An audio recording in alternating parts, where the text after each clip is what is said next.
So, of course, for those listening, this is the Pixel Parents Podcast, a weekly podcast by parents who game for those who do the same, where each week we discuss all things gaming whilst raising little ones.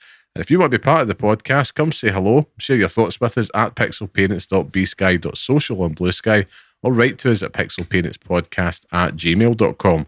And if you like what you hear and you want to support this show, you can leave a 5-star review, share this podcast online with your friends. That really helps us out. And of course, massive thank you to everybody that joins us each and every week. So, with that out of the way, Scott, what have you been playing this very hot week? It's been another journey, Liam. Mm-hmm. I think I've become what I've always hated. The journeyman. The journeyman, the gamer. So what has happened was I fell into a moment of hype unintentionally this week, where I was just looking through the Game Pass listing and seeing what's on there, scrolling through, as you do with these sort of things. And I just couldn't settle on something. I'd play Blasphemous for a few hours, I'd die, I'd get annoyed, and then I'd leave. And then I'd play something else for a few hours, die, get annoyed, and then leave. But the only thing that's stuck with me this week, Liam, is a little game that's getting a sequel this year. Okay. A game coming from an outfit that is releasing 3 games this year. And wait a minute. The game that I have played... Could I wager a guess? Oh, I'd love you to. Is it The Outer Worlds? It is The Outer Worlds, Liam. Yes. And one. It is. And do you know what? I've completed The Outer Worlds as well. Nice. Did you enjoy it? It's all right. It's do you know what? It does all the things that you'd come to expect from a game like The Outer Worlds. Do you know what I mean? Like, you know what you're getting with it. I enjoyed the sort of familiar aspect of the companions and stuff that you get, and the fact that you always sort of literally touch base together, and you go and have kind of wee chats and stuff, and that develops into other things. And I've enjoyed the sort of wackiness and stupidness of the actual game itself, like down on corporate life, because, you know, it's the worst. And just going down, you know, different routes and stuff to try and be really annoying. But it also lets you live out the power fantasy of just hitting everything with melee weapons. And it's great. I mean, I've enjoyed that part of it. But yeah, do you know what? It sustained my attention for the 17 hours that I've played it. Like, I think I've obviously skipped quite a lot of it because I just couldn't be arsed. I was like, I don't want to go down, as I've done with Fallout 3 last week, that if I start going down the sort of the less trodden path, then I'm never finishing it. Like, it's just going to be another attempt where I never do it, which happened the very first time that I played The Outer Worlds, where I got to Edgewater and I killed the guy at the top. I killed the main man there by accident, actually. And then it just devolved into chaos. And I was like, I don't want to play this anymore. But it's been fun. Like, it's been good just picking up this rogue band of kind of people together and going down this weird story. And I've really enjoyed my time with it. Like, I don't tend to jive with these games, Liam. You know me, first person just bugs the ever-living balls out of me. But if it's got decent gunplay and it kind of makes it more interesting that way, then I can be won over. And The Outer Worlds has certainly won me over. And it kind of fed into some of my excitement this week during the Xbox showcase for The Outer Worlds 2. Where I was kind of like, I was playing it, but I was like, well, we'll see how I feel. And now that I've finished it, I'm like, I'm all sold on The Outer Worlds 2 now when it comes out. So I'll be excited to hop on board. I've not played it since, I remember playing it and beating it when it came out. Had a decent time with it. Enjoyed it for sure. It's definitely that kind of Fallout in space vibes, you know. I think it doesn't do... It has moments where it flashes up brilliance, but it doesn't sustain that over a long enough period to be like it's a good 7 out of 10 for me, to be honest with you. It's like, you know, not middle of the road, but just like kind of not quite terrible, but not the best game that I've ever played. But it's got moments in it where it flashes up, like the wee perk system thing, where if you do something enough, or if you've jumped off enough high areas, your knees crack or something like that, or like you can't bend or something. So it's like it does these things that you get perks for, but it's cool. I like that sort of thing, but it also is just by the numbers, a Fallout game but in space with other companions. So that was my sort of biggest gripe with it, but it's been fun. It's been interesting to go back to, and it's one that it's come at the right time because I was really struggling to find something to play. Yeah. Which has led me down to game number 2 this week. So again, my feelings for missing out on things, and not really wanting to not be part of the conversation. So something released fairly recently, and I had to take the jump, Liam. I had to dive in with both feet. I'm getting the fear here, but go on. And finally, I'm pleased to say that I've started on the journey of Deltarune. Oh, right, okay. Right, I thought you were going to say Mind's Eye for a second. Oh, right. I thought you were thinking I was going to say I bought a Switch 2 as well. Oh, I was just saving it for the show. That's a pay-per-view announcement. That's Monday Night Raw. That's a Patreon announcement. I'll put it on Patreon.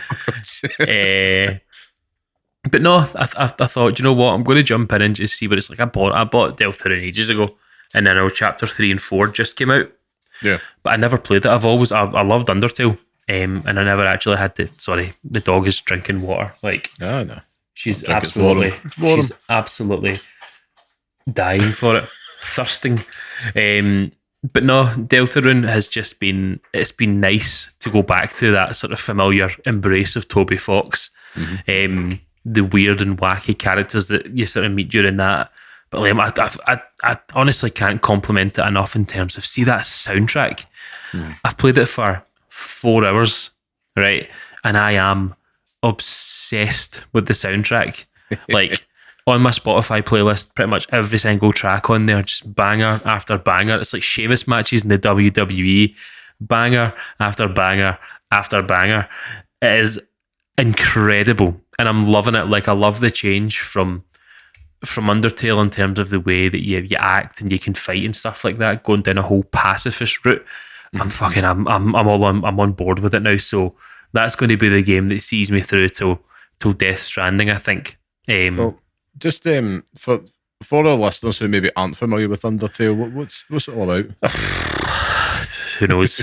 It's a cutesy wee. How would you describe it? It's like a cutesy wee sort of game, like an Earthbound type game. You need to know what Earthbound is though. But basically, you have the option to go through and play it where you kill every single character, or you can act and you can try and sort of pacify them using words. So you don't have to kill everyone. You can talk your way out of fights, and talking your way out of fights is usually the best way to get things done because it leads to sort of hilarious consequences. But it's just so well like written, and Toby Fox just has this weird sense of humor that every single moment there's a gag. Like every single moment there's a coin in it, a big red coin that has the most beautiful legs that you've ever seen, like, and a weird dog face, and it's just so stupid it makes absolutely no sense, but it's incredible. The combat encounters in it, like if you're not familiar with Undertale, it's you have a tiny wee heart. I've got a pen in my finger.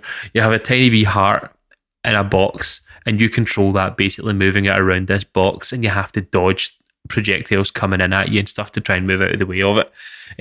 But it gets more and more confusing and convoluted as you go through. But it's just been great. Like I really have enjoyed it. And this is chapter 1. There's another 3 left to go. So I'm buzzing for it. But if it continues down this same path, that the quality that it's got so far, it's incredible how well it's doing. It's so good. But apart from that, there's not really been much else on the list. It's been a slow gaming week for the Wii, and as well, she's not been too keen on it this week. Until she saw there's a Barbie game on Game Pass. Yes. So she's seen that, she's eyed that up. So I was like, right, okay, you can have a go at that. But she's it's been one of those weeks where she's been quite difficult like this is the parenting update that we all need. Yeah. That, you know, sometimes your children are class and they literally don't cause a fuss. I mean, 99.9% of the time, and then you have that 1% where everything they do is just laced in attitude or laced in anger or just being an absolute wee pain in the arse. And like, I love my daughter more than I love most things in the world, but when she starts acting like that, it's just like, fuck this. I just like, it got to me so much last night that I actually just fell asleep on the couch just so I didn't have to deal with it. My wife had done that the night before where she fell asleep, so I think I was just getting my own back. But for balance. It's for balance, aye. Yeah. But it's been tough. Like, she's 5 and she's starting to know that she can talk to us. So we talk to her like an adult, basically. Like, we don't talk down to her, but she's starting to talk to us like she's got this wee attitude of a 16-year-old. And we're like, nobody in this house has taught you to talk like that. Like, where are you hearing this from? Yeah. And so we're trying to take her back to the olden times where we're not just sitting in front of Netflix and the TV's going episode after episode after episode. We're popping her in front of like a CBeebies, for example, where it plays for a bit and then it's like a break, like an advert or something. They're not on CBeebies, but like on other sort of cartoon channels and that seems to kind of be breaking the monotony and it sort of takes her attention away from the TV for 5 seconds, but it's hard, man. Like, it's fucking brutal when she's doing it. And I do envy people who have kids that are just like that 24/7. Like, you see it. I've seen it in schools. I've seen it, you know, having done the work. I've seen it in places where, you know, the kids are acting out, or I've seen it. I've spoken to people who have kids like that, and it's just like, when do you get that break? Like, it's fucking hard. So I've been a bit broken this week, but she's gone to bed early tonight because I made her a promise that if she goes to bed early, she can play Barbie in the morning with me before nursery. So that has worked. And you just have to pick your battle sometimes. Like, there's been moments where she says something to me or to my wife, and it's just like, we just walk away, just leave her to it, let her stew in it, and then she can come down and say she's sorry. She's as stubborn as us, though, because you know what it's like trying to say sorry to someone when you don't actually mean it. It's just like, oh, hard. Really, sorry. Really hard. Or even try to say sorry when you really do mean it. It's quite hard as well. I'm not very good at admitting faults. I'll double down. I'd rather get it doubly wrong. Down. Yeah, I'd rather get it doubly wrong than you know, not. But yeah, it's just been fucking solid for that. But we're making our way through it, and I'm hoping that it kind of gets itself to fucking the next 2 weeks, because it's the summer holidays soon, and I can't do it, Liam. I cannot do it if it's going to be like this the whole time. I think so I had a little bit of a technical hiccup there, Scott. So I lost you at summer holidays. I think I get the sentiment. If this makes you feel better, right? I read somewhere, because experiencing the same thing, both our kids are the same age. So it's like, or my youngest same age as your daughter, and it's apparently when they're acting out like that, it's something to do psychologically with them wanting to be closer to you. And I'm kind of like, oh, that's really nice, but at the same time, no. Like, gone the wrong way about it. Energy. I don't have the strength for this just now. And yeah, it's like the weather. You can't predict it, and when it happens, you just got to just ride the storm, and then they're back to their usual lovely self. But it's such an exciting and unsure time for them. Leaving nursery, going to school and all that, and they're buzzing about it, and they will be nervous and all the rest of it. And I'm with you on that. It's not good when you're kind of riding the storm, but as you fine well know, it's just it passes. Yeah, no, it does. What you can do, you can report back on this Barbie game and let me know, because I'd be really keen to see if it's something I could co-pilot with my daughter. We tried to play that other Barbie one, and it was really overwhelming for her. I don't know what it was. I'm not sure. There was too much going on, and it's on the Switch. Like, it ran terribly. This one looks like a semi type thing. I mean, I don't want to review Barbie's Dreamhouse Adventures or whatever bloody You nonsense. will. As I will, I'll come back with a review on it then. But she saw it the minute she saw it. It's like the characters in the Netflix show. So I was like, do you know what? Let's just fucking do it. So yeah, she's keen on it. So I'll give it a shot. Those Barbie Netflix shows, man, they're lethal. Like my daughter has them on all the time as well, and it's just it reminds me a lot back in the 90s. Like there was like an Action Man like cartoon that they would release in like 2-episode tapes and stuff like that, and I had one of them and I would watch it like end to end constantly, thinking this is the greatest thing ever.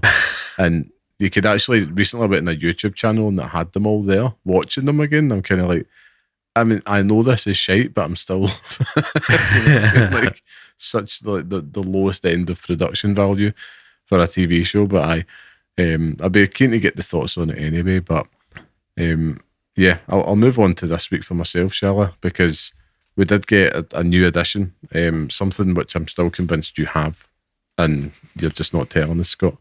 But of course, we're talking about the Nintendo Switch 2, which I have right here in hand for our audio listeners. Potentially we'll make this into a clip. Who knows? But yeah, as you can see, it's a large boy sitting next to my head. Look at it. Fucking massive. It's like a fucking skateboard. Huge. But in terms of week one, I suppose my roundup is I've been really, really happy with it. You know what I mean? Really happy, impressed, I suppose would be another word to describe it. But the Nintendo magic is alive in this house, and it's thanks to that machine. That's all I will say. I suppose in terms of the hardware itself, right, I'm going to start with that. And this isn't a review, it's just kind of just my general thoughts, because you can go on YouTube and find a fucking million Switch 2 reviews. It's just general, like from our perspective. Yeah. Or from your perspective. Yeah, from our perspective. But Scott's nodding because he's like, I felt the same way in the house, playing it in secret. But as I mentioned, like the size, immediately impressed with it. Like, as soon as you take it out of the box, man, it was like, this is much better for my Shrek hands.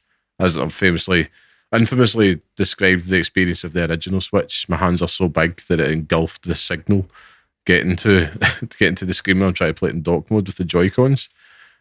So it's large enough to the point where it feels comfortable. I won't experience that, and it does make me want to use it a lot more. It's kind of like immediately, it's like I want to play a lot of more games on this, and I'll come back to that in a minute. It's got this kind of slightly matte feel finish to it, so it feels a wee bit more premium and grown up, less like a toy. And obviously that extra room in the Joy-Cons, it's just so welcome. Like, it's just slightly bigger buttons, not to the point where a child couldn't use it. I think it's striking that balance that this is very much like everyone in the family could use it, which is what the original Switch is lacking. I mean, I could cover all 4 buttons on the Switch Joy-Con with one thumb. And I think that's the same for most adults, to be honest with you. But yeah, it's definitely comfortable. My son's had it in his hands as well, whilst larger, and whilst my ass is making buttons whilst he's holding it. It's just, it's definitely comfortable enough for like a 5-year-old to hold as well, which is good. I should say, like, I remember in the lead up to it, there was all this, hubbub about the magnetic snap, which is cool. It definitely feels cool when you're putting the Joy-Cons in the actual thing, but I don't know why I expected the fit to be a little tighter, if I'm honest, to the point where when I first got it, I'm like, that still feels like it's got a slight, odd millimetre of wiggle in it. Mm-hmm. I don't know if that's just because of my hands. Like I said, I'm cussed with shovel hands, so it's like, it is a step up, but I was expecting it to be a complete, like, flush lock. Mm-hmm. And that's nitpicking. That's just something that I thought would be worth putting on the radar, because when I was going into it, that wasn't what I expected when I had it in my hands. But it's still better. It still feels better in hands than what the original one did in handheld. And then obviously in dock mode, you can see the difference in terms of it being with that 4K output, which makes all the difference in the world, to be honest with you. And speaking of output, the screen itself on it, man, like for an LCD, it's absolutely bloody gorgeous. And it adds to this whole feeling of, I really want to play more games that I probably would have played elsewhere on this. So right in my sights is Tony Hawk's Pro Skater 3 and 4. I'm like, that would be perfect on this machine. So I'm really looking forward to kind of checking out the reviews. Probably play it on Game Pass at launch. But if I see that the reviews, and if it's not like a diet version of the game, I'll pick it up on Switch 2, because that's the risk with any Switch port, is that it's like a FIFA situation. Yeah. Where it's just like it's not all feature complete. So I will hold off and see. But of course, the main event here, Scott, it's Mario Kart World, isn't it? I mean, it's what more to say? Absolutely loving it. I did forget in a drunken haze to actually pull that out on Saturday. So I do. I mean, for I don't think it was possible for us to navigate through it. So don't drink and drive and all that. But it's just absolutely loving it though, man. Like it's more Mario Kart at the end of the day. It's buttery smooth as ever. Again, this isn't a review, I would say, but I'm just really loving the game. It feels like coming home. You know, if you played a Mario Kart, you could argue you've played them all, but here it's just like this no frills quality, and they're obviously it's got that deeper meta side to it. Lots of things to discover, plenty of tricks to try out, particularly with the wall running and the grinding. That seems to be the meta just now. Basically, if you master wall running, you will dominate. If you're into online gaming, or if you want to trounce the kids in your home, but if you could just master drifting and you'll be fine with it. But the open world aspect, the freedom, I was really looking forward to that. Have to admit, it can feel a bit sparse at points, but I do still just enjoy exploring. It's oddly chill, just to kind of be like, oh, you can literally go pretty much anywhere in it. And what I will say, it's perfect for kids just getting to grip with the game as well. You know, what I found was my son was quite happy to jump into Grand Prix, and he really likes the time trials. But I was like, why don't you just try free roam? Because I just wanted to see how he got on, and he loves it. It's just there's no pressure. He can still do what he wants to do, make kart go forward, move about, and he's getting better at it through the week. You know, he did a Grand Prix tonight at 50cc, which he came first place in all the races, and I was like, that's pretty good. Get him up to Hannah. Hurry up. Kind of sweating. I'm like, trying to take on the big dog here, but he likes racing. You know, he does like racing against us, and that's been the beauty of it. I picked up the Pro Controller as well, knowing fine well that this would come in handy, and we've been having races just as a family. Naturally, I'll just be, you know, I'll take the Pro Controller, or I might give it to my wife. I've been making use of the old Pro Controller as well, which my son has effectively adopted as his own at this point. And I've actually made use of the Joy-Con, you know, clip controller as well, because I thought I'll give that a bash just to really test this out, because if my hands cover it, I'm screwed. And it didn't, and I still managed to win, which is good. So, you know, still champ of the house. But I would say, you know, it's because it's creating a lot of family gaming time, it's become a bit of a routine. And obviously it's a new toy, it's the new novelty. But my son is just absolutely obsessed with it, and it's good because it's like, right, if you do X, Y, Z, then we can sit and play some Mario Kart. And then I think on Sunday, when I was a hungover mess, my daughter was at an overnight at her grandparents', and it was just my son and my wife, and I woke up to them just playing Mario Kart down the stairs like they've been playing it all morning. And I think he's probably played a little bit more of it than me, if I'm honest. And I've put in a lot of time this week into it. What I would say for the adults out there, the knockout mode is like fantastic. Like, particularly if you're someone that wants like total carnage challenge, playing that online, it's some of the most hectic, hilarious, and just like breakneck experiences you can get online. Still to win a knockout one, to be honest with you. Again, I'm not quite sweaty meta about it, and it's insane that people have got that good already, despite the fact it's not even been out a week. But it's always going to happen, though, isn't it? It is, yeah. I mean, I suppose, you know, you're kind of like, what in the unemployed is this? But it's very much you know, it doesn't feel like another racing game where you can kind of, you know, get a bit tilted, a bit salty about it. It's like, this is crap, I'm not want to play this anymore. But it does add just that, it keeps you invested from track to track. And you can do it offline as well, I believe. So it's a really good addition, and I'm glad they've put it in there.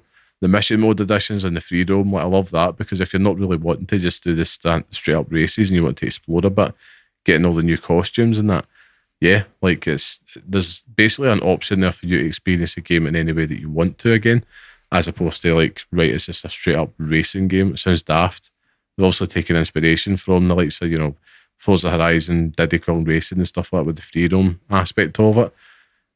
But yeah, I would say it's just been a fantastic game. And what has been, you know, I would say, here's the rub when it comes with it, right? Fantastic game. It's been a very good launch, I would say. All this being said, if I paid £80 sterling for this game, Scott, it would sting. It would sting. And that is you've got to think about it this way. This is Mario Kart World is really as high a bar for quality as you can expect. Like, this thing isn't going to like bug out on you or crash or anything like that. It is finely tuned a game as you could ask for. So the quality is impeccable. But the £80 price tag, is it going too far? We spoke about it before, so I'm not going to linger on it. But for me, it's a yes, and that will never not be too much. And that leaves the future we're wading into of these £80 games. So we talked about Outer Worlds 2. That's £80 outside of Game Pass. It's just it will never not feel crass and like daylight robbery. I think we've went past the point of acceptability, and that is I should be sitting here saying, like, corporate shill. Mario Kart World is great. I love the game. I'd pay anything for it.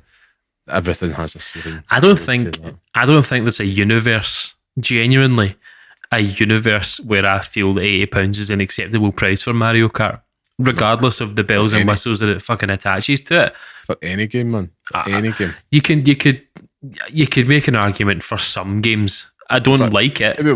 Maybe one in that maybe Grand Theft Auto 6. Purely because of the longevity aspect. But see, to be honest, I still wouldn't be happy about it. Yeah, I'm not happy about it. Absolutely not.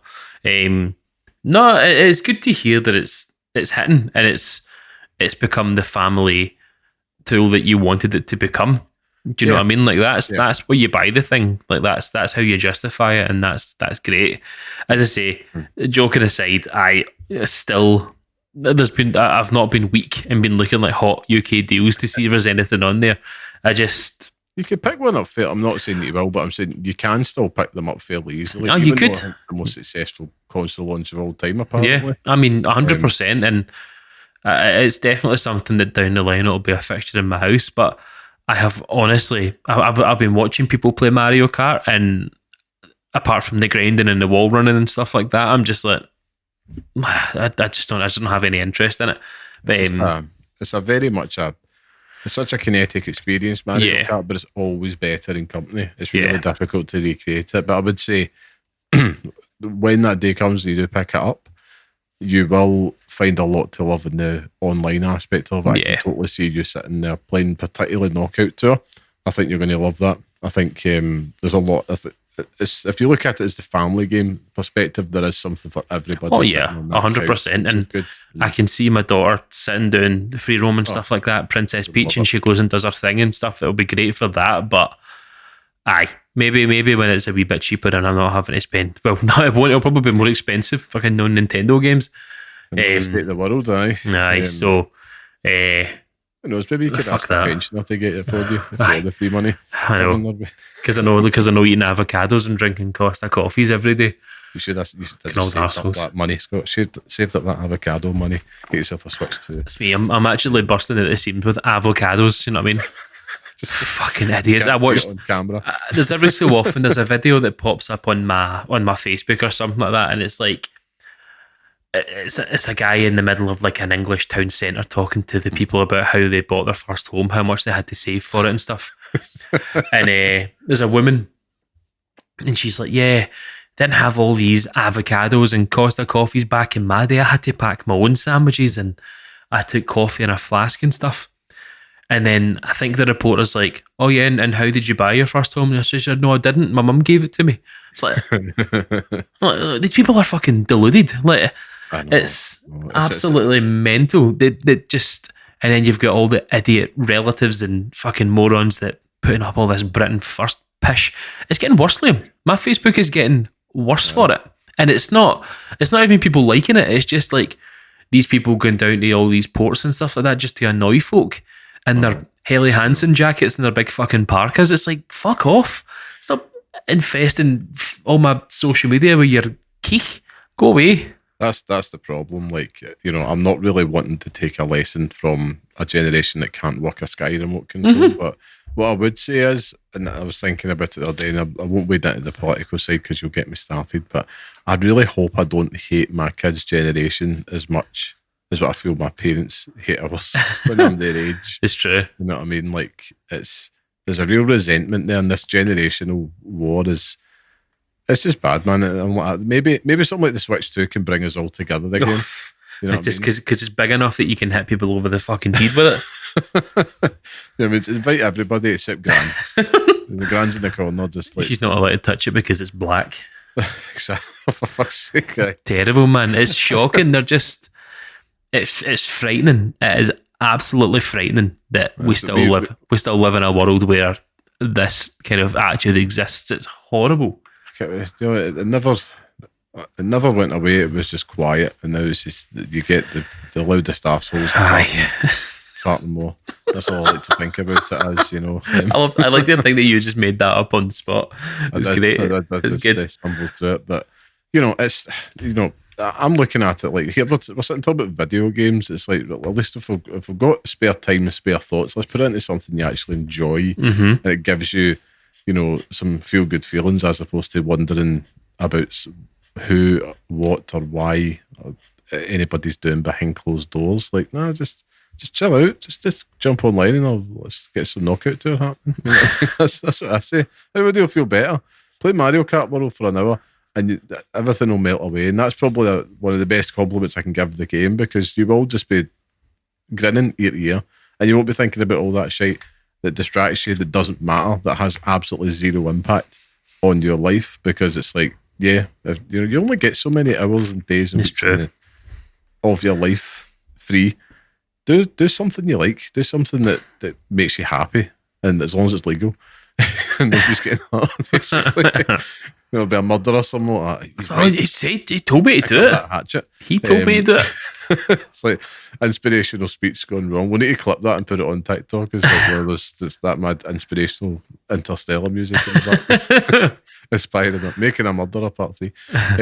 But I would say, come back to the Switch 2. Like, yeah, there's some other ones I played on it as well. I want to touch on, like, I did cave and I bought the Welcome Tour because I thought, why the hell not? Playing it, I was like, man, this would be like pure amazing if you didn't have to buy it.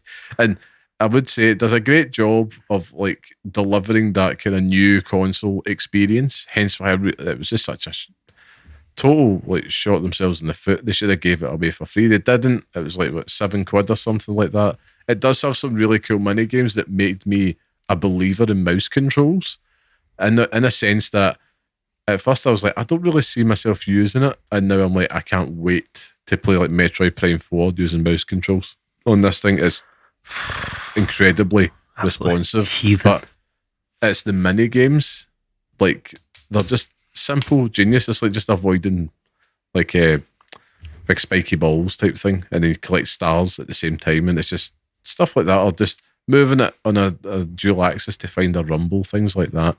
And you've got like touch 10 games. There's still a few ones I've still to unlock. I'm taking my time with that one. I'll of course went and dipped into the Switch expansion packs. I thought, why not? Soul Calibur 2, Scott. It's buttery smooth. I watched very good. I watched Maximilian Dude play it for the first night, and obviously he goes online to try and play it, and it's terrible online. So it's buttery smooth everywhere else, but that damn Switch can't find games online properly. I mean, I don't really know if that's going to be your go-to choice if you're wanting to play it online. Maybe better with an emulator or something. It's the only place that you can play it legally. You know what I mean? Legally, yes. We should. After Phil Spencer ruined it for everyone and took it off this fucking Nintendo, the Xbox store. Well, I also tested out the Wind Waker as well, which just looked phenomenal. But then you remember it handles like a GameCube game as well. Yes. Which you're like that. I just didn't have it in me to readjust. Even though it's like, well, just go buy a GameCube controller. It's like, that's not the point. It's how it feels to play. So yeah, I've not spent too much time with it. I'll probably go back, make some tweaks and adjustments, and I'll be quite happily play through the Wind Waker again because it's been some time. But I also booted up a few things that got some enhancements. So 2 other Zelda games. So first one was Breath of the Wild. I went back just to play what that's like with the Switch 2 edition, I think it was. It plays like how you think it played back in 2017. So basically it just runs like a dream. And it's beautiful, it's gorgeous, it shines on that screen. It's everything that you could want. It is the definitive way to play Breath of the Wild, and also Tears of the Kingdom, which I tried out as well. I can't really say much more than that, to be honest with you. If you've not picked up those games or you've yet to beat those games, perfect time to jump in if you've just picked up a Switch 2. But I also played Echoes of Wisdom, and let me tell you, man, that is the definitive way to play this game. Like, there's something about it. It's like, wow, it doesn't have to run like a potato. And yeah, just been playing that again this week. Just like, man, I forgot how much I enjoyed that game, but now that it runs a little bit better, the experience is overall better. Yeah, can't recommend that one enough. And what I've been really tempted to do, I nearly did it, was like, I'm just going to restart Triangle Strategy, because I'm just pure dying to play. There's something about this handheld experience. It's like, I just want to play like more of a tactical RPG type thing. Even was considering Divinity Original Sin 2 again. So I'm like, oh man, it's just right here in the palm of my hands. And yeah, I can't wait. Chuck in things that still to come, like Hades and stuff like that's going to be amazing on this machine. I just can't wait. Didn't take the plunge with Cyberpunk. I resisted the urge. I don't see the point. Well, I don't see the point with that for you. Do you know what I mean? Like third dip in it doesn't really make much sense. Nah, I mean, I'm not quite happily play that anyway. I was actually just talking to a colleague been working about that today. Just about how good Cyberpunk is in comparison to what it was at launch. But yeah, it was, in terms of our first week with Switch 2 though, man, very, very happy. Very, very happy. It's it's doing exactly what I wanted it to do, which is I wanted it to be a console that I could feel that I would play more handheld than I did with the original Switch, and this will be that. And speaking of which, of course, we did have another contender into the market at Summer Game Fest. Indeed, we did, of course, is the Xbox ROG Ally and the ROG Ally X, which is now they've partnered up and they've decided to make basically a handheld gaming PC with all the Xbox goodies inside it as well. Now, I looked at that. I'm like, yes, I need some of this. Yeah. But then you start to take a breath, and then you do the usual. It's like, wait a minute, how much is a ROG Ally again? And it's like, okay, that ain't happening. It's disgusting. It's something like 600 quid for the base, 600, 700 quid. And then it's like 900. 800, 900. So you're talking about the power of the sun in the palm of your hands here. But I'm been loving watching the discussion about it. A lot more like upper end content creators got a chance to go hands on with it, which I thought was a really good move by Xbox, just to get more information out there whilst we're waiting on it.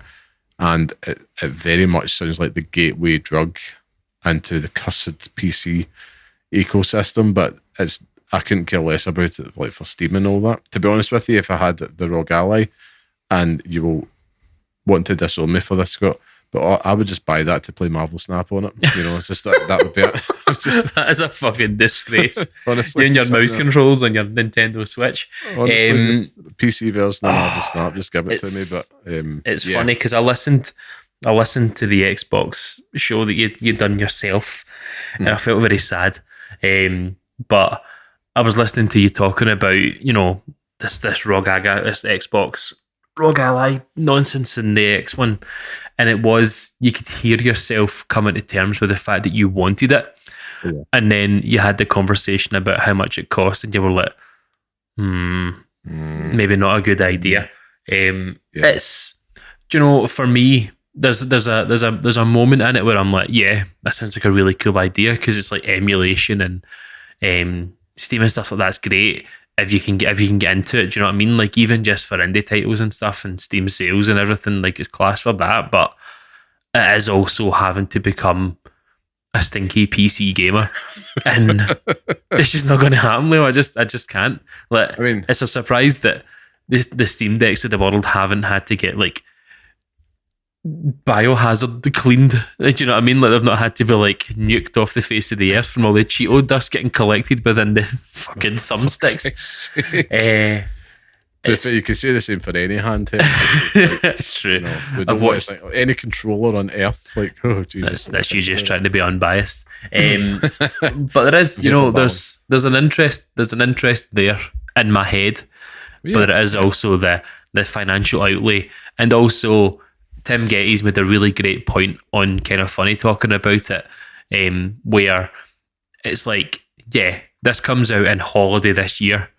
When does the next one drop? Do you know what I mean? Like in 2 years' time, when they've decided, oh, they can upgrade this or upgrade that, and then it's immediately out of date. Do you know what I mean? Like, yeah, that's the real risk of it. I feel like this is, if the Xbox will, I still think, and if the rumours are to be true, because I don't think this nullifies it, they will release a cheaper Xbox Game Pass handheld that's probably going to run games at best 1080 if you're lucky.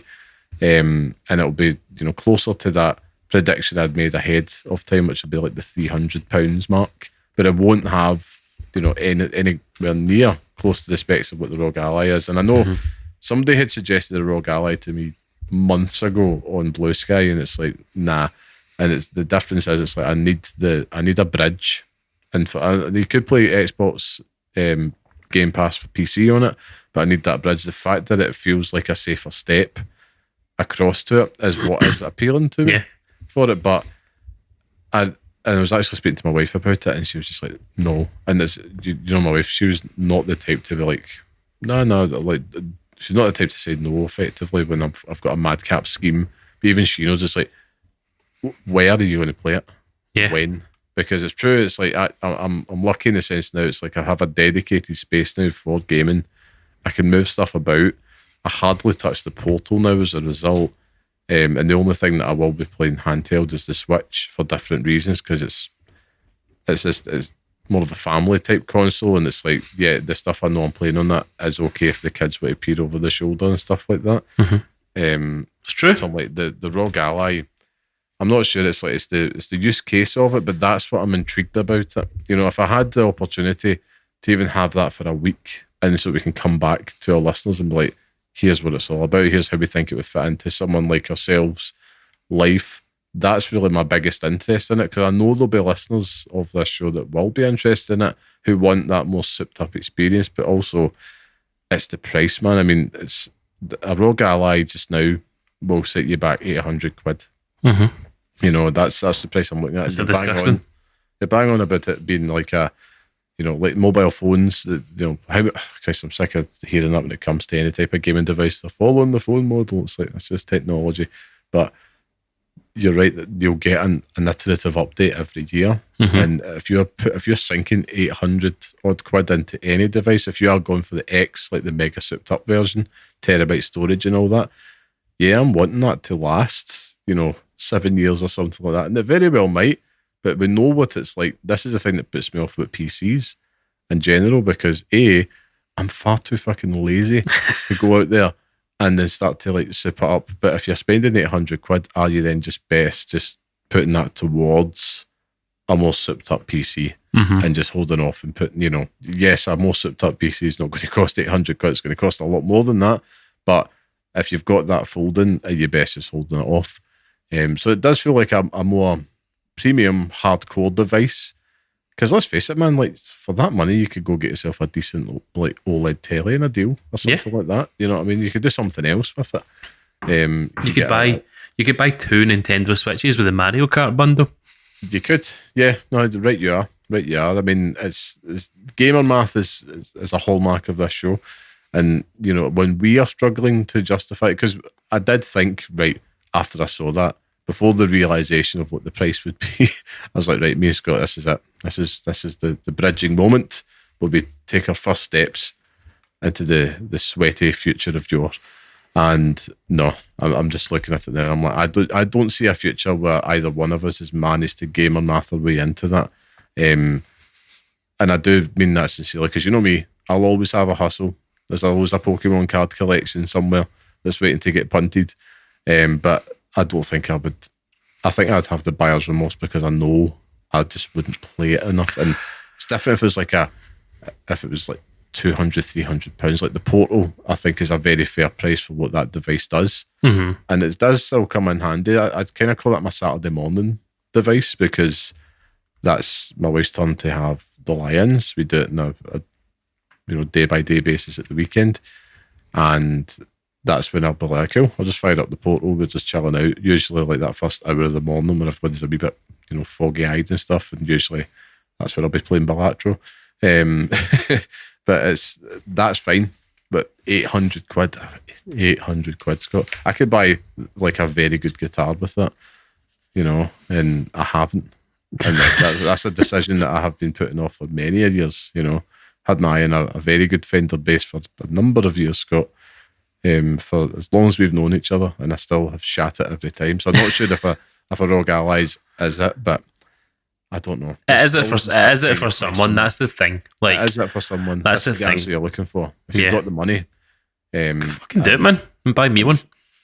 Yeah, if you've got the money, buy it and tell us what you think in terms of the experience this holiday when you do get it. Because I would love to hear from it.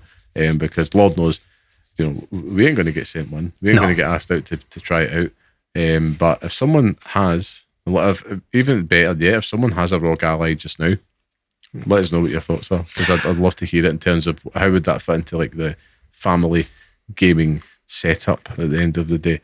Very intrigued to hear that, because that's really the question that I'm looking to answer. Banged my elbow there, bastard. Yeah, so that was kind of everything in terms of like Summer Games Fest. I mean, on that note, Scott, there was a shit ton of games there, and we went through a lot. So I'm just not going to recap it, but is there any ones that after you've seen it all, you've had a few days to let them marinate, learn a little bit more about it, perhaps online?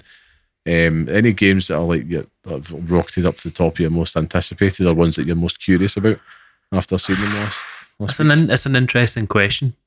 It really is, because I don't think there's one game that I'm like absolutely choking for. Like, there is. Oh, there is. There is, yeah. And it's a simple one for me, for you, which is Onimusha Way of the Sword. Oh, indeed it is. Yeah, indeed it is. Yeah. I think I'm just forgetting that game's coming out.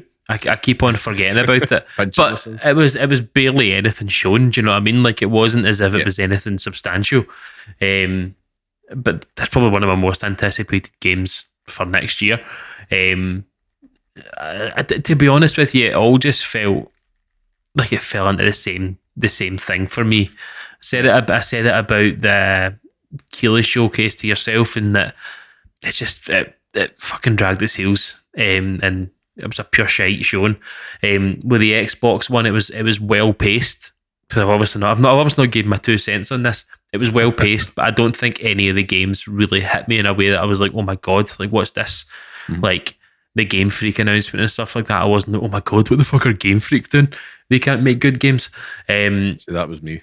Yeah, and you know what? I get it. I get it. It's just I don't think there was one, as I was watching it back, that I was like, oh my god, I can't wait for this. Like, and then it was further compounded by the ending when it was talking about fucking Call of Duty and stuff like that. It's like, of course it's going to be here, but yeah, it was a kick in the balls that I didn't need. But to be honest with you, though, I mean, after it, I've seen a lot of the brew. Anytime Call of Duty's shown, you're going to get it, right? And yeah, it's still the biggest game of the year, so it tells me there's a lot of closet players out there that are just maybe saying things for the street cred. I'm looking at Blob 7 and I'm like, yeah, it's more Call of Duty, but I'm actually excited about it because they're hinting at clear ties to 2. I think I mentioned that on the review show we put at the weekend. So in the days removed since, I thought, you know what, I'd actually prefer that than some bullshit half tease towards like the Halo remaster or ED. If it's not ready to show, don't show me when it's half cooked. You know, just don't do it. And the thing was, I actually saw a number of it. There was one podcast, I can't remember the name of it, popped up on my TikTok and they're reacting live to it, and you saw the switch happen live, which they were so into this trailer, like, what is this? It's mind bending, you know. Is it Remedy? Is it whatever? Blah blah blah. And then when it was Call of Duty, you saw them all just instantly play. It was almost like the conditioned into just like, oh, okay. Now, I'm not saying that that's not how they actually feel, but I'm like, you were enjoying something there. Like you have to be able to take it for face value.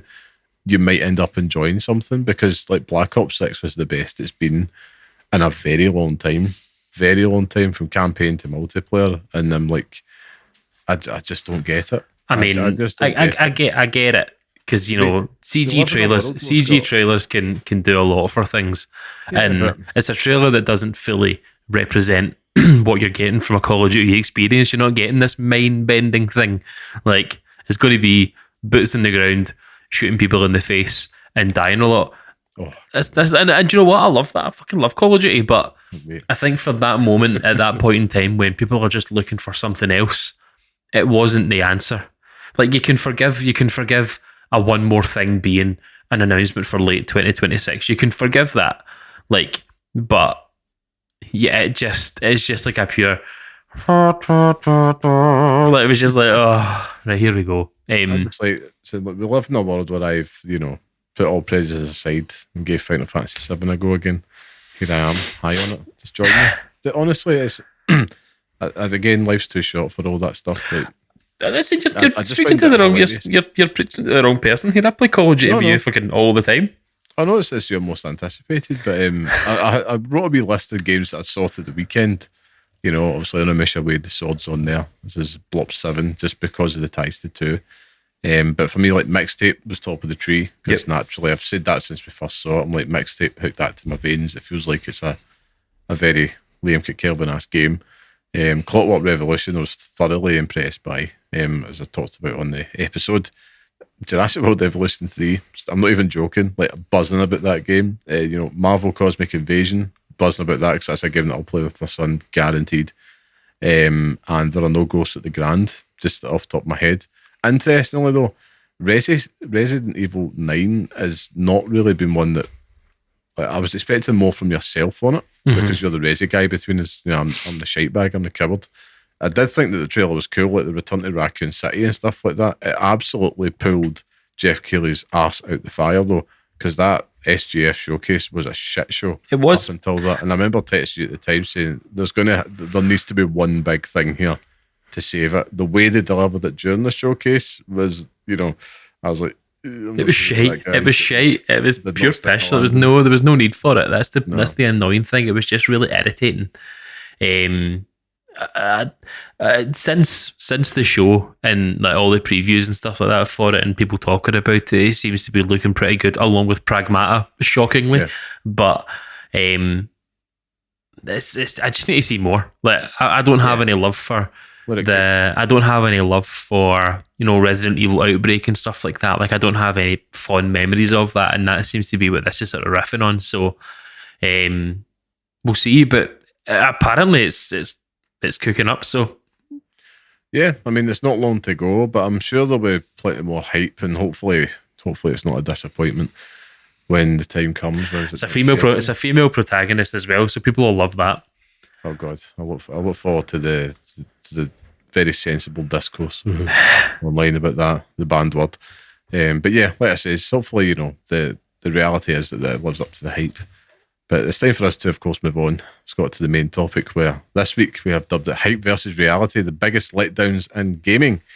And what we're going to do is just have a little bit of fun here, Scott, because we've just came off a week off the back of so much hype, so much realizations, getting things in your hands, letting your imagination run wild about what things could possibly be, pleasantly surprised and also bitterly disappointed. Looking at you, Jeff Keighley. Just all things in between, and after what has been Summer Game Fest, which is the quintessential definition of hype versus reality, where we're all expecting it to be, a Sony E3 2016 type show, it's just very rarely the case. But we want to stretch that out over, of course, the games, the consoles that promise so much, but yet failed to deliver, Scott, and the reasons why. And this is a chance for us to, I'm assuming there's going to be some very, very hotter than outside takes. So, yeah, I just want to ask, Scott, has this ever happened to you in general? Have you ever felt the burn? Have you ever had that such hype walking in, the belief, only for it to just melt away before your very eyes? Yeah, I think I have. On a daily basis. I think every single moment I wake up I feel like that. Absolutely not. I live a great life. No, and gaming, there is one that cannot be ignored. Well, and it can never be forgiven. I think I know what it is though, but I'm going to stop you there, right? Because I'm wanting to keep this, right? I'm wanting to get to the main event, which is going to be the games, right? Oh. So I thought we're going to start bigger, heavier, chunkier than that, Scott. And we start with the consoles. What ones? Which ones? Because it's a smaller list. Let's just ease into this. Let the takes warm up. I have a pretty controversial take on this. Okay. and I don't know if it is controversial in its entirety, but I'm going to say it out loud and then just see how this lands. But the PlayStation 3. Right, okay. Present your case. It feels like it should have had more. Mm-hmm. Like, we're talking about a generation where that against the Xbox 360, do you know what I mean? Like, the PlayStation 3 should have been firing on all cylinders at this time, coming off the success and joy that the PS2 brought us. But the best game on it was Metal Gear Solid 4. Do you know what I mean? Like, Jesus Christ. like, I won't hear anything else about that, but it's true. No love for the Uncharted trilogy. Absolutely no not. Last of Us. Absolutely not. No, it's. But these are all games that I don't associate with it because it feels closer to like PlayStation 4. Do you know what I mean? Like, it feels like the impressions of the PlayStation 3 for me are all just it's a Metal Gear Solid 4 box and that's it. And even now, I still feel like that. Wow. And then listen, I've got more. I've got fucking more here for you. PlayStation Home. PlayStation Home is a console. No, the PlayStation 3. On the PlayStation 2, yeah. Do you know the best thing about PlayStation Home was the snooker game that you got to play? But every single time that you played it, people would leave mid-game and you'd never get to finish and it would crash and it was pish. The remote, not the remote play thing, but it had like a thing where it would connect to like your PSP and it never worked. Even now, it's still a fucking pain in the arse. But do you know one of the biggest issues that I have with it, Liam, is that you have to buy a specific version of the console for it to be backwards compatible. Yeah. It's such a pain in the arse for it to be like that. And it was there. It was right there. Yeah, it's definitely, that's when they started to, they realised they fucked up when they came out the gates, with the price, etc., and they had to strip things back to make it cheaper. The size of it. Well, I love the OG. I love the OG PlayStation 3, yeah, and the Spider-Man letters all over it and stuff like that. It was great, but it just never felt like it.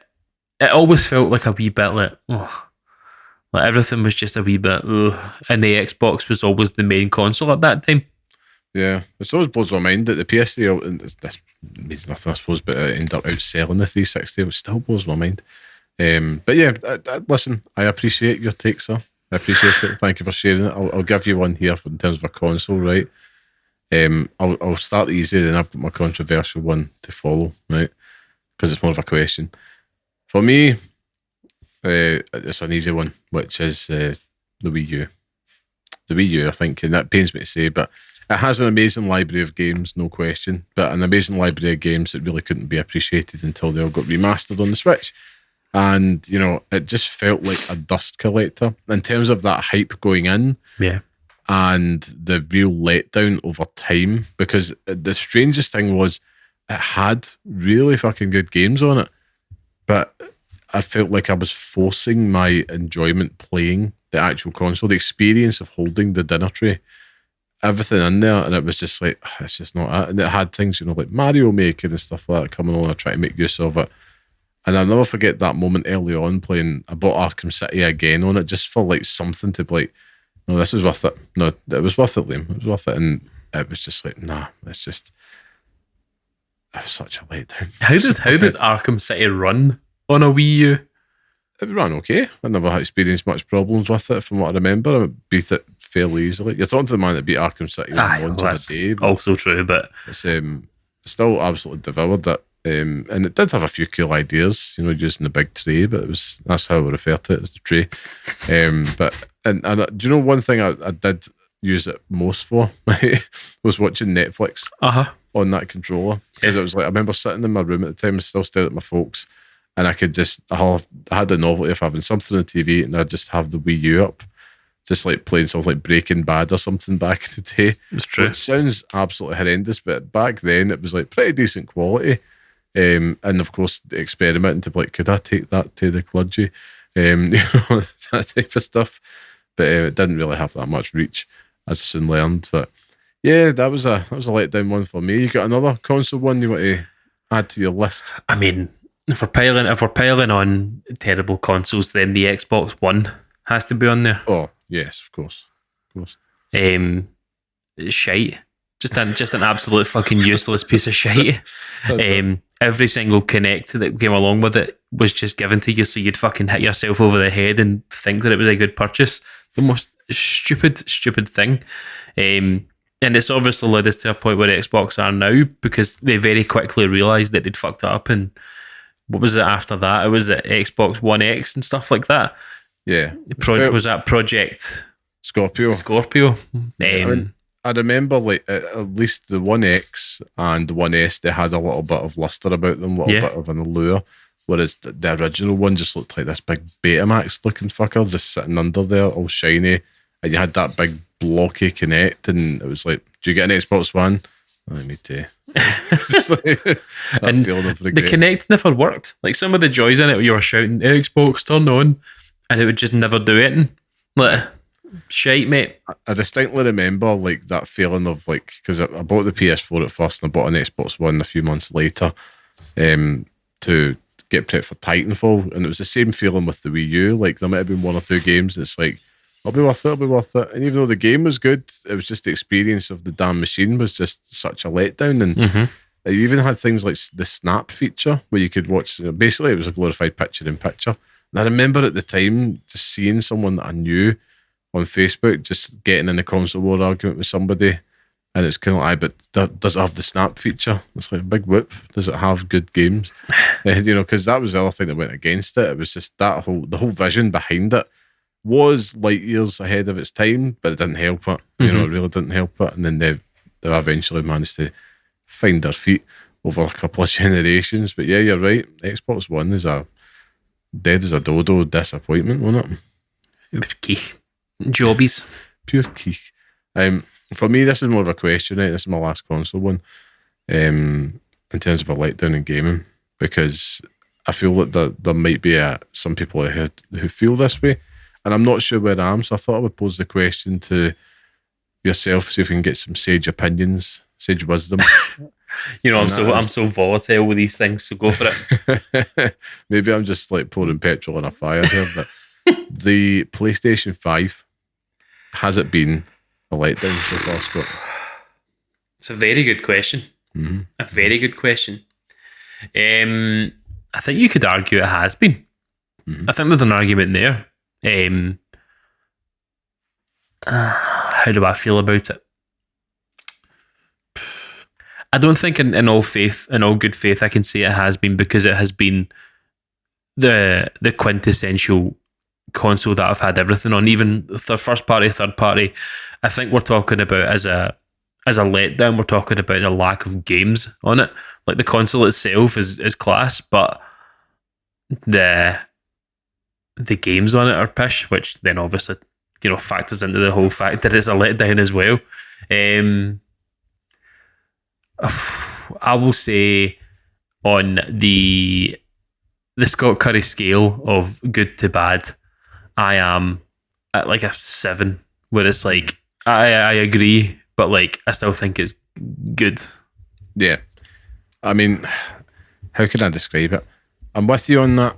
Like, it's good. It's not, I don't say it's been a letdown, but I feel like it's been coasting a wee bit. Yeah. In terms of the output that I'd expect to see on it. I feel like it's, as a machine, it's did exactly what you needed it to be. And that's probably just more of that's what the way technology is now. You could probably argue it's more aimed at the PS5 Pro, I suppose, but as from an analogy perspective, it kind of feels like, Liverpool this season, which is they're very good, but has it been one of those cases like they have barely got into third gear? But Curtis Jones plays for them. Yeah, and barely got into third gear, posted to the league, and all the other like main opposition have just really been failing to kick their own arse. Not their fault, the situation, but it's like, under different circumstances with tougher competition, would we be feeling the same way about how good it is? Question we'll never have the answer to, Scott, because it is what it is. But that's how I kind of feel about the PlayStation 5. But I do feel like it does have the potential, very much like Liverpool, to absolutely just floor put the clear blue water between them and anybody that comes close to them. So it's so frustrating the way that it's working, because Xbox seem to be everything all at once. Like, here is all the food in the world, eat it all at once. Whereas PlayStation seem to be, here's a wee aside and a main course, but then you have to wait for ages for the next part to come out. Do you know what I mean? It's like, but in the meantime, here is also The Last of Us for every single console that you could potentially ever own. That's why the PS3 failed. But yeah, that's my thoughts on it. Yeah, well, that covers the consoles, but let's get to the good stuff. What about games, right? Let's do one at a time. So just hit me with one game that was like probably one of the biggest letdowns in gaming for you. I'll keep the big one till the end, right? Because I've got an anger to get off my chest with it. The first one for me was Mass Effect Andromeda. Oh, yeah, I've got it on my list here. Yeah, and I can remember, this is like the scene from The Simpsons where Ralph, it's like the picture, like the bar, like here's the moment where his heart rips in half. There is a moment playing that game that I can distinctly remember, and it's like you go into a planet, it's all like lightning and stuff like that. And I just remember being, this is fucking shit. This is rotten. Like, yeah. Even driving that big stupid car about, I was like, oh my God. And then you've got the facial animations and all the other guff that comes with it as well. It was just absolutely honking. It's been a game that I've really wanted to try and give another chance to, because I put a lot of time into it, and it was the only Mass Effect game that I didn't finish because I was like, I can't take any more of this. And it was like midway through a boss fight, and I was just like, I'm so bored. Like, there's nothing here that's attaching me to the world. I really did try, because I absolutely adore the Mass Effect universe. So many of us do. And I think that was probably a problem for a lot of us. Like, we could see past the technical flaws. We just wanted some characters in that world to kind of fall in love with again. Yeah. And it just wasn't there. And it was a massive letdown. Good shout. I don't think many people will disagree with you in that one. Probably similar for me, the first one top of my list is Marvel's Avengers. It's amazing. Should have been a blockbuster moment, but ended up just being straight to video guff. You know what I mean? That's the only way I can describe it. And I stayed up to watch the reveal event for that at like 3 a.m. And I remember my daughter wasn't like too old at the time. She was still like, less than a year old that summer. So it's 6 months or something. And I actually fell asleep, had an alarm set to wake myself back up, watched it thinking, okay, like the writing was kind of on the wall, because we were all making that same mistake of we expected everything to look like the MCU. We weren't there in terms of like a zeitgeist to accept non-MCU versions of these characters in visual media quite yet. Well, we're getting there now. But back then it was like, okay. And I remember picking it up at launch. Man, Jesus, it was just a total mess. It was a game that didn't have any clear identity of itself. It did have a very good story mode, but then you had all this live service piss chucked in there. It's like, you could have, if Square Enix hadn't wanted to just kind of, you could tell it was shoehorned in terms of let's chase a trend here, and it was totally rammed in there. Like, let's just get this live service stuff. All your friends could be Avengers. Fuck that. I want a single player game, but I get to be all the Avengers. I want to be the Avengers. Yeah. I want to be them all. They're all my toys, that's it. But yeah, it was just such a letdown, man. And I remember about a year ago on this very show, talking about how I downloaded it again, revisiting a dead game, and it was like going to a closed amusement park. It was so weird. And there is a good game in there. There is, but I would be lying if I said even at that it's still not a disappointing game. So that's my pick at the top of that tree. What about your next one? I fully agree with you. For me, it takes me back to the days of the PlayStation 4 with a title that I was very excited about. And that game is Street Fighter 5. Oh, good pick. Yeah, good pick. Honestly, if you're ever going to like absolutely shag a release more, Capcom, honestly, this has to have been the moment where they realised that they have to do better, because every single decision from day dot was terrible for Street Fighter 5.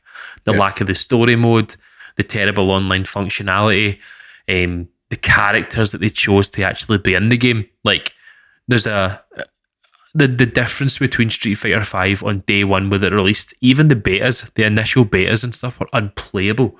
Trying to kid yourself on that you actually love it, but from the moment that the very first moment where you turn that game on to the last moment in the last, I think it's like the Championship Edition, where you've got, Sagat, you've got Seth, you've got all these different characters and stuff that are back. It's a completely separate game. Alex, Akira and stuff from Rival Schools is in it as well. It is just night and day, and it almost resembles something playable by the end of it, which is shocking considering how far it came, but it was just a complete litany of terrible decisions that were made that ultimately led to what that game was when it finally released. And I think it was just pushed out too quickly. I think the PlayStation 4 needed it or something like that, so it was just farted out. But Street Fighter 6 is in better hands now these days, especially with the announcement that the big man's coming back again. So bring the king back, and we'll all be happy again. Yeah, I think that's a good shout, because it's funny how we forget a lot of these games can get better, but I suppose at the time it was a big letdown, and you're thinking, how can you drop that ball? I mean, it's something that it was so much of a letdown that I just never went back to it.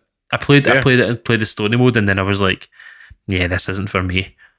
Yeah, I mean, exactly like alluding to that earlier, like with the conversation I had today about Cyberpunk. I've not put that as a pick here, but it was a letdown at release, but I think it's redeemed itself enough to avoid that. But you do lose people. First impressions count. They very much do, particularly when money's involved. So my next pick here, let me have a look, because I've got a few here. Let's see.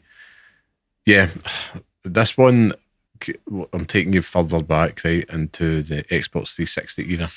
Following up on a game that had no right to be as good, this sequel was a massive, massive letdown at the time, and one that really does still hurt to this day.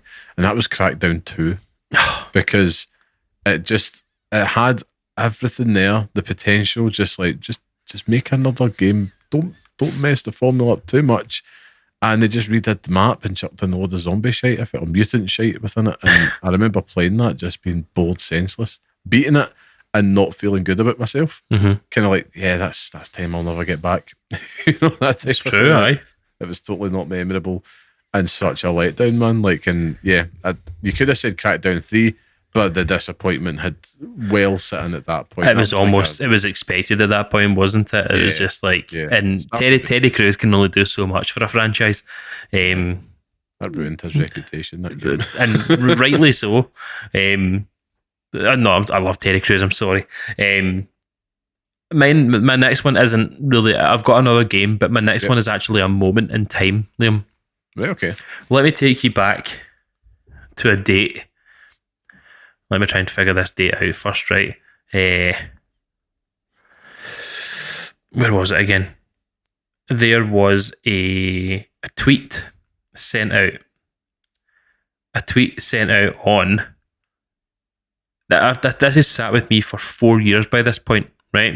A tweet that was sent out on, I want to say it is the 8th of October 2020 at 10:55 a.m. by a company named Def Jam Recordings. 2 tweets actually. The street saying we need a new Def Jam game with an image of DMX and Ludacris on a character select screen. And a second tweet, once our Twitter hits 1 million, we will have a special announcement for y'all. Now, I follow Def Jam Recordings. I have no interest in Def Jam Recordings. No interest in it. However, I have an interest in the resurgence and the recurrence and the revival of Def Jam as a series. And what happened, Liam? Nothing. Absolutely bugger all. They completely screwed us over. That was the ultimate bum. They got their 1 million followers and then just never done anything with it. And I've never forgiven them for it. Like, at this point, Liam, Def Jam Recordings is dead to me.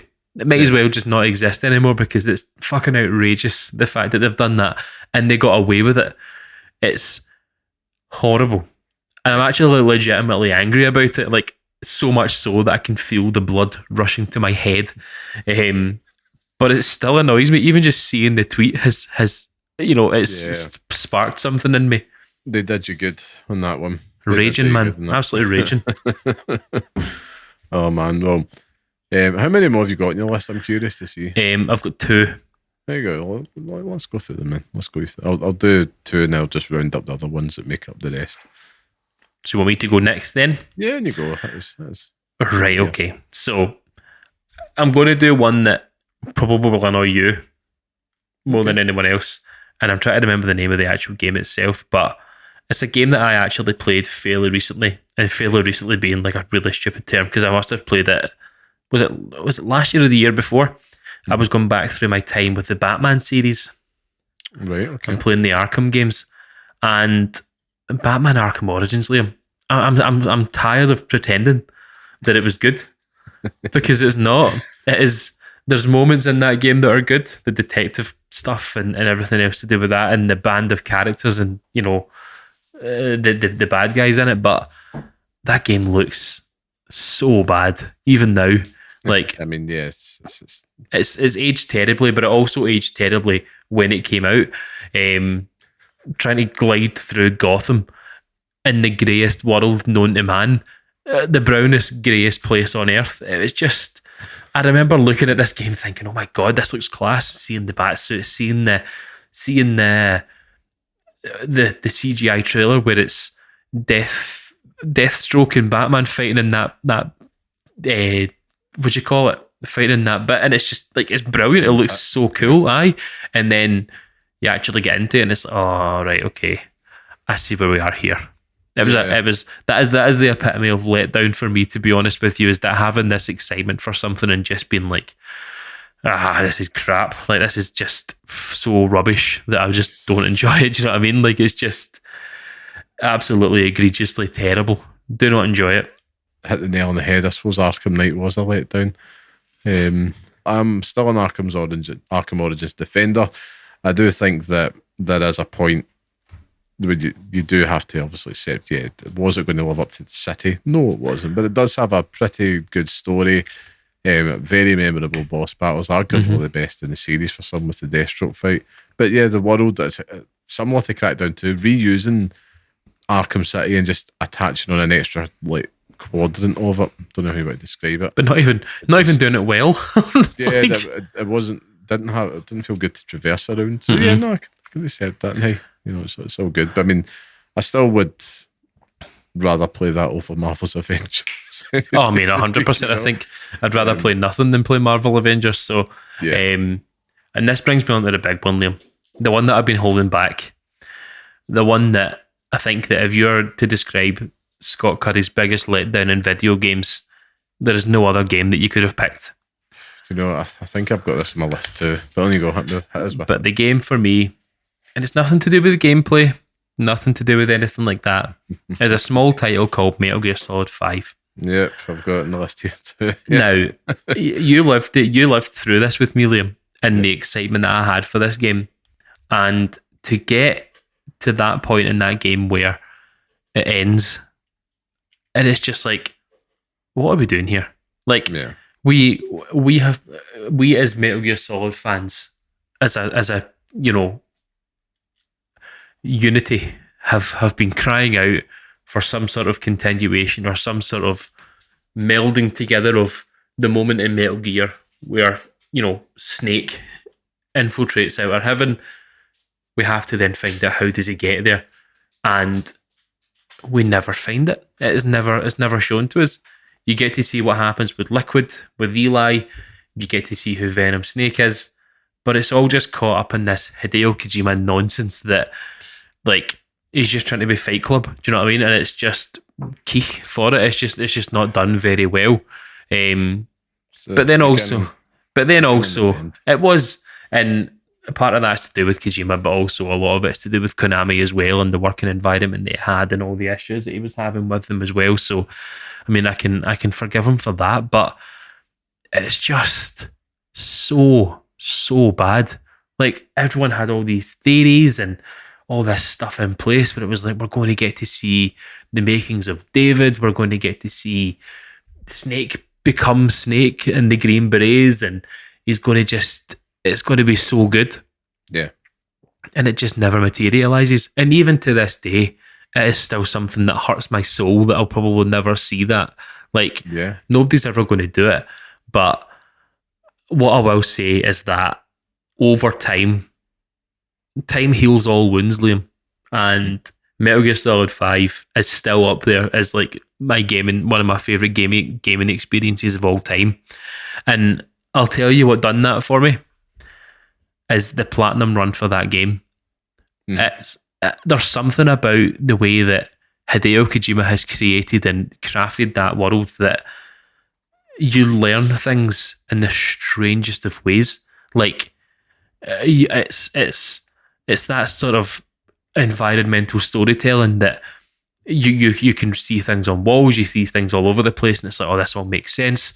And guards are having conversations, they're talking about things that are happening in different areas. You can go and find that. It's just ridiculous how well it's done. Plus, you can also shoot people listening to She Blinded Me with Science, so that also helps. Kids of America, True, a million different songs on there. But just for the ending alone and what it promised hurts my soul. I mean, the way I've got it on my list here as well, and I'm just like, we just got to call it what it is. I mean, the story was half-baked at best, and it still would have been crap if he was allowed to further indulge himself. I mean, Hideo Kojima is very, very lucky in the sense that didn't completely trash him, and he could, walk out largely the victim of the circumstances around it. But, at the end of the day, the buck always stops with the boss. And the thing that kind of always pisses me off is like, I would hate to work there just now because all your work gets attributed to one person. And that is true. Forever no credit. And it's different if it's like a nameless corporation or something like that. Like that's a Rockstar game and it's all shrouded in secrecy. And it's like, yeah, I worked on Death Stranding 2. Did you? It was all Kojima. Everything good is all him. Anything bad, it was like, it was the big bad corporation behind me. And this is the thing that it was a letdown because you're invested in the story so much.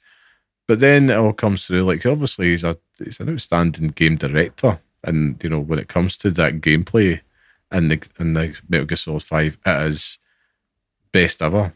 It really is. Like, in terms of a stealth game, I mean, there was nothing better at the time, and anything that has been as good since then owes everything towards Metal Gear Solid 5. The Last of Us Part 2 springs to mind. Like, the gameplay in that so clearly must have been influenced by Metal Gear Solid 5, and I don't blame them. Yeah. I really don't blame them because it's any game which kind of nails the stealth experience like that.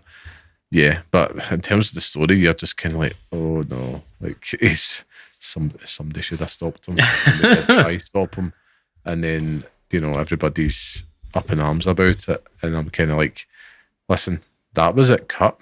Yeah. If they didn't step in, Christ knows what slop would have been served up. But this is the thing that has, you can't get. That's like something that's like something I would have said.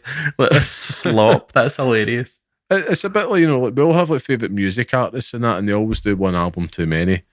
And we don't get that in gaming at all because we don't have as many, crazy, brilliant minds out there that have the longevity like Hideo Kojima does. But, I'm really still hoping that Death Stranding 2, it looks like they've revived the gameplay enough, but I'm hoping it's not another Metal Gear Solid 5 where it's like, right, despite the story shortcomings, I'll look past it because the gameplay's so much fun. It's like I want the whole package to go with all the glory, all the flowers, all of it. Because as I said months ago, if I play that and it's the same thing and it's half-baked guff, then I will be calling his ass out for it. He can come on this show and defend himself. I'd love that. I bet it's not, but I'm actually there's something about that game which is kind of telling me that maybe he might be trying to weave certain things together, or at least give a little bit of fan service to those that might have felt a little bit burned with Metal Gear Solid 5. So it remains to be seen. I didn't watch any of the showcase at the weekend, so I'm like, I've seen enough. Seen enough of this game. That's what I did as well. So that was a good two picks there, Scott. I think for myself, I've got 3 more left on the list, right? So I'll just give you the first 2 and I'm going to linger on the last one. So Halo 5, Guardians, still hurts. Absolute letdown. Agent Locke, fired him out of a cannon into the sun. Just why? Why did they have to do it? Next one, of course, had to be Watch Dogs. I mean, we were all there. Yes. We all remember it. Yeah. Like Watch Dogs, we were all duped by that extra fancy E3 trailer when it was first revealed. Oh my God. And immediately it was like, is that too good to be true? But we wanted to believe. We're on the eve of a next gen. We got it. And you talk about grey-brown games, man, that is the greyest and the brownest game that you could possibly imagine. Even though Chicago's still a pretty cool setting and all that, and it wasn't terrible, but it was a letdown. Yeah. That was the thing, it was a quintessential 6 out of 10 game. But for me, Scott, the last one that I want to put on the radar here, right, and this one cut me deep, it really hurt, because the hype was through the roof, right? I'm going to take you back to 2007, right? And I'm with my girlfriend, now wife, at the time for a couple of years. And I drag her poor ass out to see a film at 10 a.m. in the morning. And then I rush out to buy the movie of said game immediately after, so I can go home and then just immerse myself. Lord knows how she didn't dump me. Lord knows how I didn't dump myself, because what the film and the game of the film, which is the biggest letdown for me, was none other than Spider-Man 3. The game of the movie. My God, what a letdown after Spider-Man 2 in every sense of the word. Like, playing that game, and there's so many like good memes and just like general like fuck up videos that you can see online of the absolutely cursed character models, the voice acting, everything about it is just weird. And this is like the Xbox 360 version I'm talking about specifically. Yeah. They had different versions for every other console, and that was the done thing back in the day. Just kind of get the tie-in, get it out there. Who cares about the quality? But after Spider-Man 2, you thought maybe movie tie-ins could be cool again. They could be worth your time. And all the magic that 2 had was immediately vanished with 3, and it was just this dead, hollow, very strange vibe of a game. And there was so many things that contributed towards it. Like, they tried to make things a little bit more sinister because you got the black suit and the symbiote and that, so they put in a very ominous sounding soundtrack, and it just dragged the whole mood down in a way where it's like, I'm not enjoying any of this, and it's not even fun to go about the city to try stuff. And I played it to death, as you would, so I know exactly what I'm talking about in terms of I pretended for years. Guys, it took me about a decade to finally admit that Spider-Man 3, the film, was crap. I would die on that hill every single time. But yeah, it's terrible. Not even the hilarious Tobey Maguire moments could save it. That can only carry a film so much. Yeah, exactly. And then, of course, like, you're just reminded of the things they got wrong in the film playing the game. Like, when you get to the Venom sections and stuff, it's like, I mean, luckily, many, many years later, almost 2 decades later, I got Spider-Man 2 to finally kind of right some wrongs and give us some Venom moments that we were craving. So yeah, that was my pick for that. But yeah, a lot of big letdowns in there, Scott. But I don't want to finish there, right? Because this is a little add-on. Has there been any like accessories that have been the biggest letdowns for you, Tivs, gaming wise? Doesn't have to be a lot. Any daft gadgets you've bought that you thought this will fix something that didn't deliver? The Kinect. There you go. That's the winner for everyone. I don't know. To be honest with you, I can't really think of anything. I've got a wee list here, right? Because you know me, I like a wee bit of shite, a wee bit of tat there, right? So, for me, the Xbox wireless headset for the 360, which looked like, every yuppie's mobile phone headset, didn't work, was terrible, bought it, and I was like, this is the worst use of £50 I've ever spent in my life. Never used it again, sat in the bottom of a box. Took great pleasure in throwing that out when I discovered it in my garage for a moved house. I was like, get this shite in the bin. The Xbox 360 controller keyboard, if anybody remembers that. Bought that way back in the heyday of like the Halo 3 days, and you're thinking, I'm playing online a lot, this makes sense. And I think I used it about 3 times, gave myself possibly early onset arthritis using it, and never used it again. Absolutely terrible investment of money. Another 2 here for you, Scott. The Game Boy camera. Yep, Yes. might come as a shocker, but what a piece of shit. I genuinely think that I could have probably have got a better picture out of the toaster. It was terrible. It was really terrible. Fun fact though, I think the Joy-Cons, the mouse controls, uses similar technology as what the Game Boy camera did. Good. And thank you, welcome to her for that little bit of information. And finally, accessory-wise, the biggest letdown ever in gaming for me was anything for the PlayStation Vita, because that console was crap. So yeah, come on. I've thought of one just before you continue on. Yeah. The eye toy for the PlayStation 2. Oh, God, yes. It was only good for that bit, but it sang a cleaning Windows song, and you had to clean Windows in that game. But everything else was just absolute crap. And every single SingStar that's ever existed. And Buzz, the game Buzz. Oh, God, aye. It was terrible. There you go. I remember there must have been was there a camera for the 360?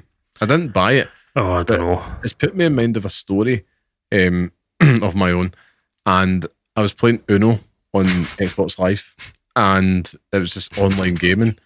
Little did I know that chat roulette was basically huge on Uno, and I join a match, and there is 2 other gentlemen there with their members out on the screen, and then I immediately get kicked out of this game. And I'm just sitting there like, what the fuck did that see there? It was, yeah, never forget it. It was one of the most hilariously weird things to ever happen to me. I was playing a games console. Imagine like your mum or dad walk in the room in that moment. It's just Uno. It's just Uno. Exactly. I was just kind of like, wow, I can't believe that. This is back in the days, I suppose you'd have more sophisticated things to stop it, but it felt like I had got like match made into a private room, or they've thought it's a private room and it's just been public matchmaking. And yeah, it was hilarious looking back on it, how awkward the whole thing was. But yeah, in terms of to wrap this topic up though, Scott, because it's been good fun kind of going through this. But really, why is it the case? Why are we gamers always going back to the trough of much hype, much disappointment? Are we at fault, or is it the fault of very enthusiastic marketing? Both. It's hard not to get excited when you see really exciting trailers for games, and especially games that you think you'll enjoy, but that's just the roll of the dice. Do you know what I mean? Like, falling for it recently with fucking Dragon's Dogma 2. Try and dog on this motherfucker every single time I bring it up because it's terrible. That's the biggest letdown in human history. But it's just, you just get caught up in it. Caught up in FOMO, caught up in hype, and yeah. The marketing machine continues to troll out nonsense, because what other way will you learn? Well, that's what we like to do, Scott, as marketeers. We like to reel you in. You're one of them, actually. Your fault. That's right. Last note on this, do you predict what the next, or can you predict for you what will be the next big letdown in gaming? Mine's I already is. The biggest letdown. Do you have any? And you can come back to me. I've got 2, which are more like concerns, because I think there's going to be a lot of hype there. Hence, the logic is a lot of hype, a lot of letdown potential. So for me, it's the PlayStation 6, and I really fear just a little twinge of it, Grand Theft Auto 6. Because they don't have the same writing team behind it, and it's also the hype for this game. We've never seen anything like it, and I do think, even though my heart of hearts, I believe that this is going to absolutely rock everybody's socks off, it's a different era, where people will find fault and create controversy out of anything. And I'm like, what is GTA 6? How is that going to cope with it, or will that be immune to it? Is it going to be like, Donald Trump, complete Teflon? You know what I mean? Is it going to be able to bat away any real criticisms that it has, or can it live up to the hype? So that's what the 2 ones for me that I'm kind of on my prediction list. Hope I'm wrong, but it makes sense. I mean, I probably agree with you. it's something so hyped though. Do you know what I mean? Like the absolute goat of video games, and it's coming back for another run. It's like The Rock in WWE at the moment. Another big letdown.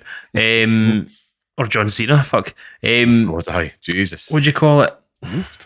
I don't know, to be honest with you. There's a few in my head that I think could potentially be a letdown. Like, I think everything that we're seeing out of Ghost of Yotei is looking good, but I am still nervous about that game coming out and what it's coming out into. Like, the world it's coming out into is going to be harsh for it. And how do they? Yeah, and can they step up? But can they also innovate on the gameplay of Tsushima as well? Having gone back and played Tsushima recently, it's a big step. You know, you're talking about stepping up from a 7.8 to an 8.9. That's what you're talking. Yeah, and I know I love Ghost of Tsushima, but it did leave. It was a very, very valiant first effort. For a series. Rightly, it was, and it really was, and it still is. Try to think of another really, really stupid one that I could potentially say. Intergalactic. Ooh, okay. I think that Neil Druckmann is losing some of the aura recently because of all the people that hate The Last of Us for reasons that are not his fault. But I think that there's going to be like a public outcry amongst idiots against Intergalactic. And I think that it's stepping into a world where are people going to be ready to accept that from Neil Druckmann and not like an Uncharted or something else? Yeah, it's that whole with success comes scrutiny, and I hope not. I absolutely love the actress that's playing the lead in that. It's excellent in everything she's ever been in, and it looks like they've got a very cool vibe. The whole Akira aspiration of it all. I'm just interested to see what it actually is. But yeah, you're right. It's between that and like all the product placement and stuff like that. I think people are just going to find ways to shit on it. Yeah, I suppose these people just don't like joy. Very true. Yeah, but there's I suppose we can only find out. There's lots of things that are going to continue to get hyped, and there's going to be lots of continued letdowns as well. But can we also say one of the biggest purveyors of letdowns? The topic of our next conversation. That's right. Depends what side of the fence you're on, of course. So that means that it's time for the Pixel Pix Showdown, where each week we each pick a game from our chosen theme and decide which one deserves to live on the hallowed Pixel Pix list, which is a definitive list of the best games we recommend and pass on to the next generation of gamers. Now, last week's theme was best game that got better over time, with Fortnite becoming the latest addition to that list. And in this week's showdown, we are debating what best Ubisoft game we think should feature on the Pixel Pix list. So as always, last week's winner goes last, which I believe was yourself, Scott. Indeed. So let's get to it. So yeah, I'll be brief. I could actually pick either one of these for the best one, but I've got a rationale as to the one that I am picking. So my honourable mention this week goes to the Prince of Persia, Sands of Time, which is absolutely goated. A game that I'm not too fussed about them remaking because the original was just so damn good, and actually you can go back and play it to this day. Still find a lot to love. From the time mechanics to, every time you take a drink of water out the tap and make you think about that game and getting some health. It's all there, Scott. A game I was introduced to. About that. Exactly. A game I was introduced to but through my cousin. And picking it up myself, and it was amazing. Everything from the traversal to the combat, the story itself. Yuri Lowenthal as well did the voice of the prince in that game. But yeah, not my main pick this week, even though that is an absolute 9.5 out of 10 game. Yeah, for me, I'm picking this game because it's also, I'd say, a good 9.5 out of 10 game, and one that really did change not only the industry but also every other game that came after it from this developer, and that is Far Cry 3 for me. I think there's a real time in gaming, love it or hate it, before Far Cry 3 and after Far Cry 3, and the influence that it had on the entire industry in terms of a trend has been absolutely indelible. I think, you've, particularly when you look at open world game design and, gamifying it in a way that felt fun, that didn't feel too sparse, in a way that motivated and incentivized the players to unlock towers. The game itself, though, was just such a thrill ride, a total blockbuster of a game coming out at the end of the year at a time where you thought, I'm not really expecting much. 2 was all right, but that malaria pish was a load of nonsense. Then you play 3, and it was like, wow. Like, it was so engrossing. The way that it rewarded the player, making you want to just keep skilling yourself up, adding to your tattoo, and giving some light player choices. Very, very fun first-person combat, scanning bases, taking them all out, taking on the whole of Rook Island and all the pirates, and of course, the absolutely goated villain and Vass as well. So good that they have to keep bringing them back. It's true. And it's also got one of the best set pieces in the entire series with that dubstep burning down the wheat fields and stuff like that. It's still, to this day, like, it's in my head, it's much better than it was, but incredible stuff. Was it Skrillex then? I think it was Skrillex, aye. Yeah, so that's my pick this week, man. That's my pick. Very good picks. Toyed with Far Cry 3, to be honest with you, and it might be my choice for this week, but I was thinking about your Ubisoft games, and it's easy to get caught in the sort of deer in the headlights of the typical choices that you would make. But my honourable mention for this week is a game that nobody else will probably pick. Mm-hmm. It's a game that has absolutely no right being as good as it was. Mm-hmm. It still doesn't, but by God, this game is gorgeous and it's phenomenal. And that game is Mario and Rabbids Kingdom Battle. Oh yes, I didn't play the second one, so I couldn't do it. But to come out the way that it did, with a tactical RPG type game from Mario and the Rabbids, it's stupid. It's so stupid. Yeah. But it works. But it works so well. It's a damn surprise. It is a damn surprise, and it's a shame that we'll never see it again. But yeah, it deserves its time in the sun, and it definitely got it. But then I started thinking about other games from Ubisoft that I really enjoy, and one of them's already on the list, so I couldn't put it because Splinter Cell's already on there, and I don't want to go down the route of every other Splinter Cell game because that's just too easy. So then I just thought, what's the best Ubisoft game that I enjoy? Mm-hmm. Far Cry 3 and Assassin's Creed Black Flag. Mm-hmm.